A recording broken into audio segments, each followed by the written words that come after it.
Selamat pagi semuanya, salam kenal Mbak Sisil.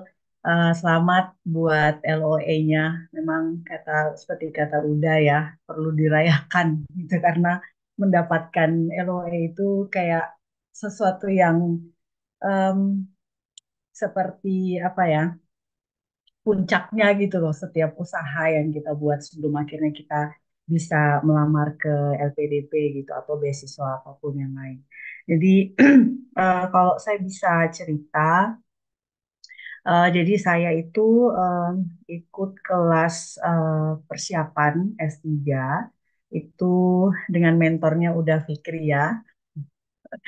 Itu di tahun 2023, 10 Januari tepatnya udah kita mulai pertemuan pertama. Jadi tadi saya sempat bongkar, sempat lihat catatannya itu di 10 Januari.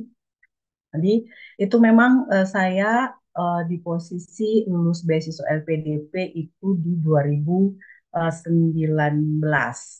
2019, lalu itu sudah ada di batas akhir pencarian LOA, di mana saya itu sendirian gitu berusaha untuk mendapatkan LOA tapi tidak dapat-dapat gitu. Jadi sudah di posisi yang mau putus asa, tapi sudah kadung berusaha. Nama sudah sepertinya sudah diketahui, bukan terkenal juga, tapi diketahui oleh rekan-rekan di kampus bahwa oh sudah lulus LPDP, tinggal berangkat saja, tinggal berangkat. Jadi kalau setiap kali ke kampus itu pasti ditanya kapan berangkat, aduh kapan ke Inggris dan seterusnya seterusnya. Jadi di tahap itulah gitu, di tahap stuck, di tahap yang aduh ini sudah batas akhir pencarian LOA. Jadi kalau di LPDP batas waktu pencarian LOA itu 18 bulan. Waktu itu karena saya itu termasuk generasi COVID 2019 ya 2020 itu, maka ada perpanjangan selama 6 bulan. Jadi ditambah lagi tuh. Tapi sampai masa penambahannya pun itu saya kesulitan mendapatkan LOA. Jadi akhirnya berusaha, ada banyak kendala sih yang lainnya, tetapi terutama itu mencari supervisor. Jadi ketika saya waktu itu berlangganan, kalau award di LPDP itu kan ada newsletter ya udah ya waktu itu ya. Jadi saya tuh tahu I Recall itu dari newsletter yang di posting udah di LPDP, newsletter LPDP gitu. Jadi oh ini ada kelas persiapan S3 bagi yang mau mendapatkan LOA atau mencari supervisor akan dibimbing mengirimkan email bagaimana approach ke kampus, kemudian bahkan sampai persiapan draft proposal. Jadi pas ya kalau saya mau bilang ya itu juga jalan Tuhan ya. Jadi untuk dipertemukan dengan orang yang akan membantu atau organisasi atau teman-teman di iRecall yang akan membantu perjalanan saya gitu.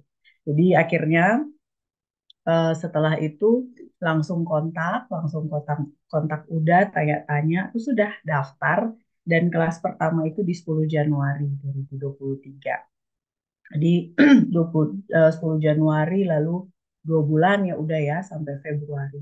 Itu pun diselingi cerita yang sedih karena saya juga sempat waktu itu harus kuret karena apa janin waktu itu hamil lalu janinnya tidak berkembang dan kuret gitu. Jadi prosesnya itu memang tidak mudah bagi saya. Tapi kelasnya berjalan dengan baik dan waktu itu em, kita memang targetnya ke satu supervisor yang lain. Jadi memang sama UDA itu menyusun satu proposal yang berbeda. Setelah itu dengan bekal dan itu masih belum ada penerimaan ya udah ya sampai saya selesai kelas itu masih belum dapat juga. Terus kemudian berbekal ilmu yang diberikan UDA itu, akhirnya saya coba. Jadi waktu itu tuh intinya tuh disarankan kalau mau tetap corpus linguistics, maka identitinya di drop. Kalau mau tetap identity berarti corpus linguisticsnya di drop gitu. Jadi udah itu sebagai teman, sebagai mentor tepatnya yang akhirnya tuh beri beri kayak kita tuh aha moment gitu tuh yang kayak tiba-tiba ngerti oh iya ya itu kayaknya sesuatu yang nggak bisa nyambung akhirnya di drop lah. Jadi saya drop setelah selesai kelas, saya mulai baca lagi, lalu saya drop yang korpus linguistik, saya fokus ke identity karena saya memang tertarik ke identity, social identity gitu. Jadi akhirnya um, di drop lah korpus linguistik, saya cari supervisor semua dengan metode yang udah ajarkan ya. Kemudian mencari juga contoh disertasi yang memang sudah publikasi dan ATM istilahnya ya. Eh, dan apa? Kemudian akhirnya saya dapat supervisor itu di bulan Juni 2023. Itu Profesor Karin Tasting dari Lancaster University. Jadi waktu itu sudah senang, udah langsung kasih kabar udah karena LPDP pun persyaratannya adalah bisa melamar kembali. Karena oh iya tadi saya belum cerita kalau setelah tahun 2021 itu akhirnya beasiswa saya diputus. Jadi tidak dilanjutkan lagi karena batas akhir pencarian LOA itu sudah selesai dan saya tidak mendapatkan LOA sehingga beasiswa saya diputus. Jadi akhirnya sudah diberi kesempatan oleh LPDP untuk bisa melamar satu kali lagi. Jadi kesempatan itu cuma satu kali lagi, udah dan teman-teman. Jadi setelah itu dan harus lulus karena kalau tidak lulus berarti tidak bisa melamar lagi dan harus punya LOA itu syaratnya dari LPDP. Jadi waktu Juni itu dapat LOA, maka itu saya langsung daftar di batch kedua LPDP yang Juni-Juli itu 2023 dan alhamdulillah puji Tuhan lulus di periode itu ya. November itu lulus, Desember itu sudah siap-siap apa aplikasi visa dan lain-lain untuk suami dan anak. Januari 2024 tanggal 12 ya, tanggal 11 Indonesia kami berangkat sampai sini itu tanggal 12. Jadi begitu perjalanannya untuk sampai akhirnya dapat LOA gitu. Jadi I recall udah Fikri yang memang mentor saya waktu itu sangat-sangat menolong, sangat-sangat membantu. Kalau dibilang tantangannya, saya percaya setiap orang itu jalannya beda-beda ya, udah ya. Jadi waktu kelas pertama kali pun gitu, udah juga saya ingat udah tuh bicara tentang ya kita berusaha, tapi kita juga berikhtiar gitu. Kalau Tuhan menghendaki, kalau jodohnya di sini, pasti nanti ada jalannya gitu. Jadi akhirnya eh, jadi masing-masing kita itu pasti punya tantangan yang beda-beda gitu. Kalau saya itu saya mau bilang tantangannya lumayan banyak sih, lumayan banyak karena apa beasiswanya diputus, harus melamar lagi, harus dapat LOA, selama proses belajar itu harus dikuret gitu dan kita sempat absen ya udah ya berapa minggu gitu untuk saya istirahat karena memang harus bed rest total gitu habis perdarahan dan seterusnya. Jadi sampai akhirnya Tuhan buka jalannya gitu dan akhirnya saya bisa diterima ya benar seperti pertemuan pertama yang udah bilang. Jadi kalau Tuhan berkenan, kita berusaha tapi Tuhanlah yang buka jalan. Jadi kalau Tuhan berkenan ya usaha kita itu akhirnya membuahkan hasil gitu. Lalu tips-tipsnya apa? Kalau saya karena masing-masing orang itu jalannya beda-beda. Mungkin nanti Kak Cecil bakal cerita karena lebih fresh ya. Tapi kalau buat saya itu yang paling pertama itu jangan menyerah. Terus yang kedua ya ikut kelasnya iRecall. Kenapa begitu? Kenapa kok kalau mungkin ditanya kenapa kok terlalu mempromosikan gitu iRecall? Itu kan berbayar, mahal gitu untuk ukuran Indonesia ya, mahal gitu. Tapi kalau saya gitu ya, dan saya juga sarankan ini ke Kak Sance atau ke Kak Odi gitu ya bahwa kayak kalau kita berkorban untuk sesuatu gitu yang kita perjuangkan itu tuh sebenarnya tuh kayak apa ya tanda bahwa kita tuh sungguh-sungguh gitu loh mau sungguh-sungguh. Jadi ketika kita misalnya eh, santai dan tidak kalau kelas-kelas yang gratis kan pasti hanya satu kali pertemuan ya teman-teman ya. Jarang ada kelas gratis itu yang intens. Dan ini tuh 2 bulan karena buat saya kalau untuk persiapan S3, saya nggak tahu persiapan S2 ya, udah ya. Tapi kalau persiapan S3, kita tuh perlu waktu yang cukup panjang sebenarnya. Apalagi kalau teman-teman sudah dosen atau peneliti, sudah tahu nih bidang saya ini di sini gitu.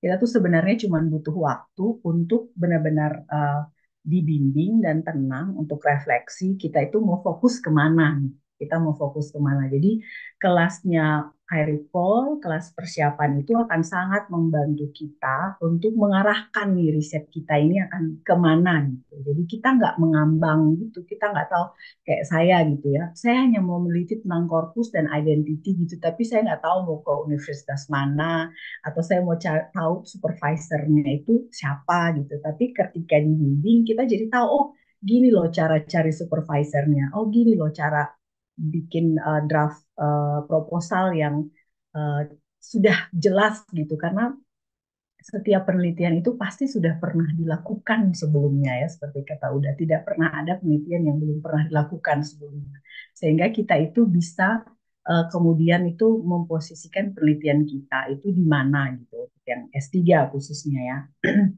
Jadi kalau ikut kelasnya udah, kelas Airi Pole, mentornya mungkin bisa udah, mungkin bisa yang lain gitu, tapi itu sangat-sangat menolong untuk membantu kita mengarahkan penelitian kita. Lalu kita tuh jadi tahu ini supervisor kita itu siapa kira-kira, lalu universitas mana kira-kira yang uh, akan jadi tujuan kita. Nah, itu sih yang paling penting ketika kita sudah punya goal, sudah punya target yang jelas, kita itu berusaha, itu smart gitu loh. Jadi berusaha itu dengan uh, bukan um, apa namanya istilahnya ya. Kita tidak berusaha dengan kekuatan saja gitu, tetapi berusaha juga dengan lebih pintar gitu, lebih strategis gitu. Jadi kita tahu kita mau tujuannya kemana. Jadi itu sih dari saya sudah. Jadi intinya itu adalah yaitu tidak menyerah gitu. Tuhan pasti akan buka jalan ketika kita itu terus berusaha dan berdoa tentunya, berusaha dan berjuang. Tetapi juga kita perlu bantuan dari orang-orang yang memang punya hati ya untuk menolong. eh, saya itu sama Uda itu benar-benar udah tuh benar-benar seperti buat saya ya kayak kayak udah bilang menjaga silaturahmi ya saya merasa sebagai teman gitu tidak sempurna gitu ya tetapi tidak ada manusia yang sempurna tapi dalam proses ketika saya mencari LOA itu saya sangat-sangat terbantu gitu. Saya sangat terbantu mengarahkan saya tahu nih supervisor yang saya kira-kira mau kejar siapa, proposalnya itu dibangun seperti apa gitu sehingga logika berpikir dalam supervisor itu runut dan menarik supervisor karena sesuai bidangnya dan bahkan sampai dikasih teknis-teknis lainnya lah yang saya itu nggak pernah tahu sebelumnya seperti itu sih udah. Jadi um, mungkin itu saja dari saya buat teman-teman yang sedang berproses. Kita terus percaya pada proses ya. Jadi ketika kita bersusah-susah duluan, kita tentu akan menikmati prosesnya itu kemudian gitu. Jadi hasilnya akan kita nikmati. Tapi proses yang panjang itu harus buat kita percaya bahwa itu tuh sementara Tuhan persiapkan supaya kita tuh lebih tahan banting mentalitasnya gitu karena ketika sampai di sini memulai perkuliahan saya jadi merasa kok lebih santai ya kok lebih tertekan saya di Indonesia waktu itu gitu sebagai dosen harus publikasi dan sebagainya sementara di sini tuh tidak gitu dan semua perjalanan itu tuh ada manis pahitnya gitu jadi tidak tidak usah apa namanya tidak usah menyerah dan tetap apa namanya tidak juga dijadikan pengalaman orang itu dia seperti membanding-bandingkan diri gitu nggak usah juga gitu karena perjalanan orang beda-beda proses orang beda-beda jadi kita tetap melakukan bagian kita gitu sampai Tuhan buka jalan dan di saat proses itu tentu kita butuh orang-orang gitu, seperti Eriko, seperti Uda yang menolong kita untuk bisa sampai pada tujuan kita. Mungkin itu saja dari saya. Udah, terima kasih. Sekali lagi juga selamat buat Mbak Sisil untuk LOA di Groningennya.